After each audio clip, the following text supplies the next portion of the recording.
Selamat pagi, selamat sukacita hari Minggu, Ibu Bapa, umat beriman yang terkasih dalam Kristus.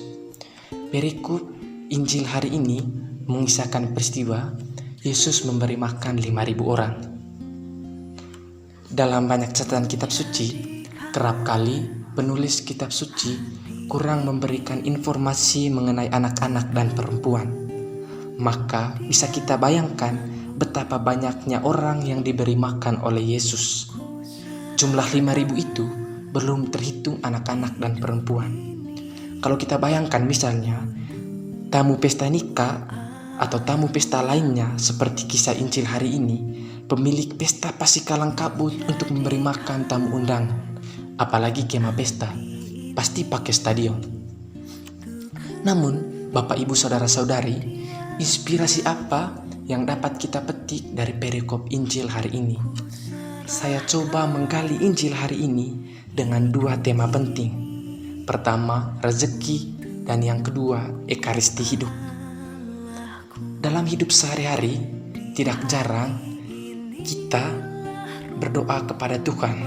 Tuhan, terima kasih untuk rezeki yang kami alami hari ini. Atau kita bercerita dengan keluarga, hari ini saya mendapat rezeki. Bahkan kita berdoa kepada Allah, berikanlah kami rezeki hari ini. Injil hari ini membawa kita untuk merenungkan pertanyaan penting. Apa itu rezeki? Apakah rezeki hanya merupakan pemberian dari Allah tanpa usaha kita? Penginjil Markus mengisahkan bahwa banyak orang datang untuk mendengarkan dan menerima mujizat dari Yesus. Setelah Yesus mengajar dan menyembuhkan mereka, Yesus menepi sejenak untuk beristirahat. Namun apa daya, orang-orang banyak mengetahui tujuan Yesus dan mendahului Yesus dan para murid.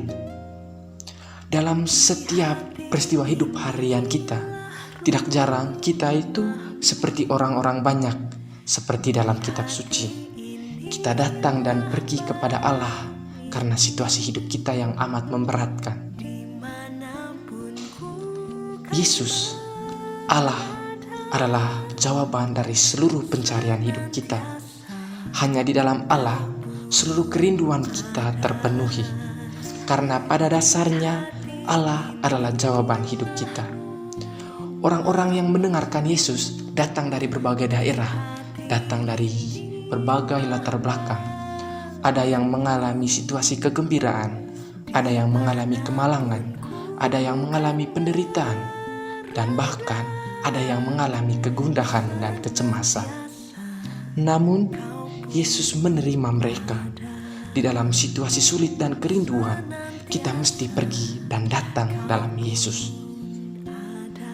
Penginjil Markus menulis, datang orang dari semua kota ke tempat itu. Di mana tempat itu? Tempat itu adalah rumah doa. Tempat itu adalah gereja. Tempat itu adalah ruang doa kita.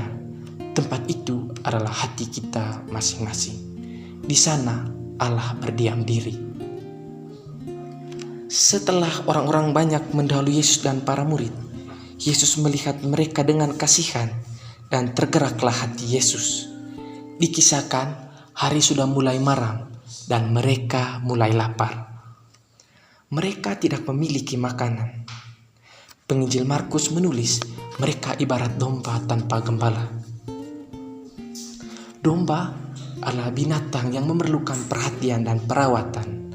Dengan mengatakan kita sebagai domba dan Allah sebagai penggembala, itu artinya Allah tidak mungkin tidak memperhatikan kita. Dalam situasi hidup dan penderitaan, kadang kita bertanya, apakah Allah memperhatikan? Apakah Allah melihat situasi kita? Kutipan Injil pada hari ini menjawab pertanyaan kita, bahwa Allah tidak mungkin tidak memperhatikan kita. Allah selalu melihat, Allah selalu peduli, Allah selalu tidak abai terhadap kepedulian terhadap situasi hidup kita. Namun, apakah kepedulian Allah hanya sebatas sebuah kepedulian saja? Selanjutnya, datanglah para murid kepada Yesus dan mengatakan, mereka tidak memiliki makanan. Apa artinya datang kepada Yesus? Doa. Doa berarti kita mengisahkan kepada Yesus peristiwa hidup kita. Kita datang kepadanya. Doa berarti bercerita kepada Allah. Dan para murid mengatakan kepada Yesus bahwa mereka tidak memiliki makanan.